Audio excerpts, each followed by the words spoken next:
તો તમારા મોઢામાં લાલ અને સફેદ કલરના કોમ્બિનેશનનું ચાંદુ છે. હેલો ફ્રેન્ડ્સ, ડૉક્ટર રાજન પટેલ, વિશ્વ ENT હોસ્પિટલ. તો એને એરિથ્રોપ્લેકિયા કહેવાય છે, જે લ્યુકોપ્લેકિયા કરતાં થોડું ડિફરન્ટ છે. લ્યુકોપ્લેકિયા કમ્પ્લીટ વ્હાઇટ કલરનું છે. એરિથ્રોપ્લેકિયા વ્હાઇટ અને રેડ કલરનું કોમ્બિનેશન હોય. એરિથ્રોપ્લેકિયામાં ઘણીવાર દાંત અડી જવાથી અથવા ખોરાક ટચ થવાથી બ્લીડિંગ પણ થાય છે. પણ એરિથ્રોપ્લેકિયા લ્યુકોપ્લેકિયા પણ કરતાં પણ વધારે ડેન્જર છે. જો આ રીતનું ચાંદુ હોય તમારા મોઢામાં તો તમારે તાત્કાલિક એનું ચેકઅપ કરાવવું જરૂરી છે. અને એના ચાન્સ લ્યુકોપ્લેકિયા કરતાં પણ વધારે હોય છે કેન્સરમાં તબદીલ થવાના. જો આ રીતનું ચાંદુ હોય રેડ અને વ્હાઇટના કોમ્બિનેશન હોય તો તમે જરા પણ મોડું ન કરતા અને ઇમિડિયેટલી ENT ડૉક્ટરનો સંપર્ક કરી અને એની ટ્રીટમેન્ટ કરાવવી જરૂરી છે.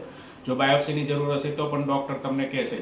અને જો એ નોર્મલ ચાંદી છે તો પછી ડૉક્ટર એમને દવા આપીને એને ટ્રીટ કરવાની ટ્રાય કરશે. જો તમને વિડીયો ગમ્યો હોય તો શેર કરો, લાઇક કરો, મારી ચેનલને સબસ્ક્રાઇબ કરો, ફરી વખત જુઓ અને સેવ કરો. Thank you.